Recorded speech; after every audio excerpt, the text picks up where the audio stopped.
여러분 안녕하십니까? 2022년 2월 7일 월요일 좋은 아침입니다. 오늘 매일 한 절 큐티 본문 말씀은 요한복음 11장 28절부터 37절까지 말씀입니다.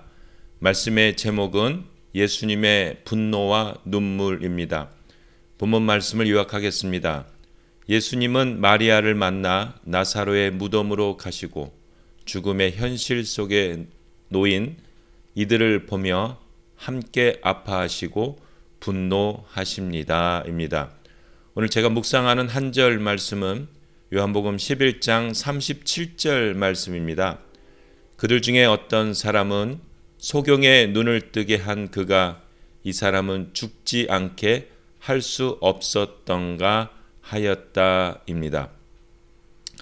여러분 오늘 이제 요한복음 11장은 결국은 죽음과 이제 관련된 이야기입니다. 여기 에드가 모랭이라는 쓰신 프랑스의 분이 인간과 죽음이라는 그 책을 이렇게 썼습니다. 이분은 이 죽음은 영광과 공포와 슬픔과 사랑의 원천이다 이렇게 얘기했습니다. 또한 우리로 하여금 사물의 유한성에 대해 생각하게 한다. 이 내용을 보면은 죽음이 인간하고 다른 동물들하고 차이점을 드러낸대요. 무슨 차이점이냐? 동물들은 죽음에 대한 생각을 하질 않는다는 겁니다. 그런데 인간만이 죽음에 대한 유한성을 생각하며 고민을 한다고 합니다. 그래서 이 유한의 개념은 인간의 본성을 형성한대요. 그러는 가운데 나온 것이 철학이다. 이렇게 얘기를 합니다. 사실은 죽음이라는 것은 우리의 삶에 많은 영향을 미칩니다. 여러분 어떤 사람은 정말 일생을 열심히 사는 분들이 있어요. 그분들은 왜 이렇게 열심히 사십니까? 하면 한 번 사는 인생이 너무 귀하기 때문에 최선을 다해서 삽니다. 이렇게 얘기합니다. 어떤 사람은 막 노는 사람들이 많아요. 막 놀고 즐겨요. 아니 왜 이렇게 놀기만 하십니까? 왜 이렇게 즐기려고 하십니까? 한 번 사는 인생 한번 즐기면서 살고 싶다 이렇게 얘기를 합니다. 어떤 분은 허무감을 엄청 느낍니다. 왜 이렇게 허무감을 느끼십니까? 이렇게 물어보면 아유 결국 죽으면 끝인데 뭘 해봤자 결국은 끝이 죽음 아닙니까? 허무하다 이야기를 합니다. 여러분 이게 다 철학의 원천들이에요. 이게 철학의 소재들입니다.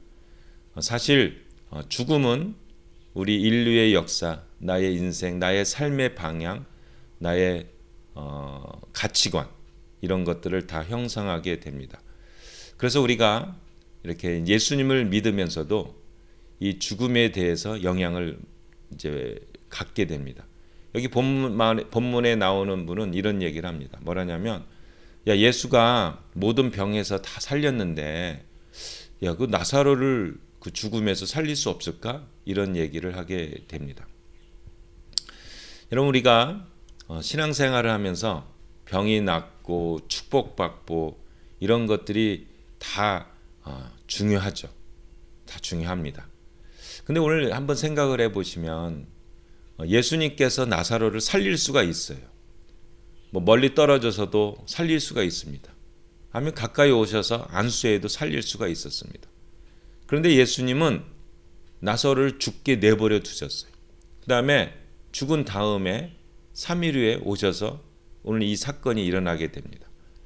아니 왜 예수님은 나사로를 병들었을 때 살려주시지 않으시고 왜 죽게 만들었습니까? 그리고 죽은 다음 왜 부활을 하려고 하십니까? 이거는 예수님께서 우리 인류의 문제를 알고 계셨기 때문에 그렇습니다. 죽음의 영향력에 갇혀 있는 우리 인간들, 죽음의 두려움에 빠져 있는 우리 인간들, 죽음의 운명 문제에 갇혀 사는 우리 인간들. 여러분 오늘 본문 말씀을 읽어보면 마리아가 예수님을 믿으면서도 불구하고 오빠 나사로가 죽게 되자 펑펑 웁니다. 꼭 삶의 의미가 없어진 것처럼 펑펑 웁니다. 그걸 보시고 우리 오늘 본문 말씀 읽어보면 예수님이 너무 아파하시는 내용이 나옵니다. 죽음의 운명 문제에 갇혀 사는 우리 인간에게 예수님은 병을 치료하는 것도 하실 수 있지만 병을 치료하는 것보다 나사로의 병을 치료하는 것보다 나사로를 통해서 예수님은 부활의 능력자임을 보이신 겁니다. 부활의 믿음을 우리에게 심으신 겁니다. 이 죽음은 우리 인류의 우리 인간들을 다 뒤덮고 있지만 우리 예수님은 그 너머 부활의 믿음을 갖고 이 부활의 운명, 이 죽음의 운명 문제를 해결하려고 하시는 겁니다. 여러분, 우리가 너무 왜 예수님은 병만 치료한다 이런 데 관심을 갖게 되면 어떤 어려운 일을 닥쳤을 때 우리 믿음이 흔들립니다. 어떤 목사님이 계셨는데, 호주 목사님이 계셨는데 태국에 쓰나미가 온 것을 보고 아니 이 선한 하나님이 계시면 이런 일을 벌일 수 있느냐 해서 태국의 그 쓰나미 때 많이 죽었잖아요. 그래서 믿음을 포기한 그런 것을 본 적이 있습니다. 바로 이런 거예요. 이 죽음, 어떤 운명 문제, 이러한 어려움에 우리 인간은 자포자기할 수밖에 없어요. 그래서 그 죽음 이후에 그 삶, 이건 해결할 수 있는 길은 부활에 대한 믿음과 부활에 대한 체험과 부활에 대한 소망입니다. 여러분, 우리가 부활에 대한 믿음이 충만하면 죽음을 두려워하지 않습니다.